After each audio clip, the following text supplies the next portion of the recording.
across the yard. It made me a little nervous, especially when I saw the T-shirt the man was wearing. It was white with blue lettering on the front that read, "White is right." Not one of my sentiments, even though my skin is as pale as milk when it isn't tanned or sunburned. The young man had on black jeans and lace-up boots and so many tattoos visible on his arms and neck that from a distance I thought he was wearing long sleeves. Close up, I could see more tattoos through the thin fabric of his T-shirt. I assumed he might have others in places less interesting to see, and a box of stick-on tattoos at home, along with a pointed white hood for those special evenings out with the clan. That may sound judgmental, but hey, that T-shirt told me a lot. The woman was probably in her late 50s, garbed up in what I think of as traditional Pentecostal style, meaning her brown hair was in a bun so tall and wide she could have hidden an electric mixer under it, and she was wearing a blue jean dress that fell almost to her ankles and was capped off by clunky black boots that looked one grade up from orthopedic shoes. She didn't have on any makeup, not even lipstick or eyeliner. From certain religious points of view, God and Jesus get all worked up about hairdos and makeup, but couldn't seem to end a war anywhere or kill a disease. I thought maybe God had his priorities out of whack. Those two looked so much like stereotypes, it wouldn't have surprised me to discover they had venomous snakes in their pockets that can speak in tongues. The man slowed and let the woman take the lead. She came right to me, stuck out her hand, and I shook it. She didn't offer it to Brett. The man didn't offer his hand to either of us.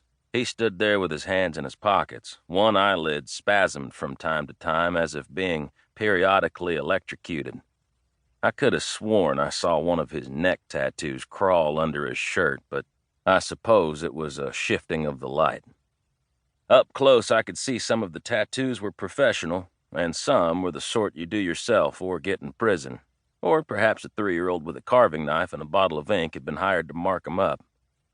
"You're the one that's got that private detective agency, aren't you?" the woman said. "She does," I said, nodding at Brett. "I work for her."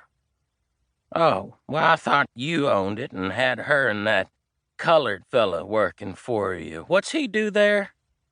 "Eats cookies and drinks coffee, from what I can tell," I said.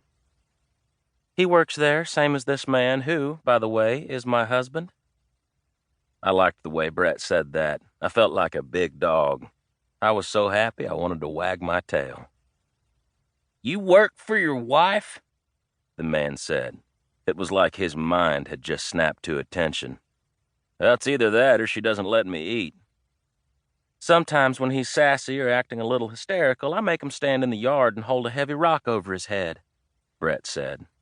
The woman grinned a little, but the young man looked at me as if he were concerned I not only didn't wear the pants in the family, but might have accidentally cooked my dick on the grill in place of a sausage. "We looked you up in the phone book and drove by your office a few times," the woman said. "We asked around about y'all, trying to decide." "Decide what?" Brett said. "We got this problem, and truth is, everyone else turned us down." "Who's everyone else?" I said. "The other private detective in town." "There's another one?" I said. "And all of them over in Tyler and Longview, too.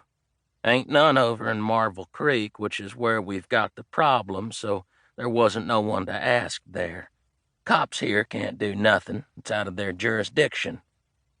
"Thing is, we heard you had that colored man working there," the young man said, "and that put us off some.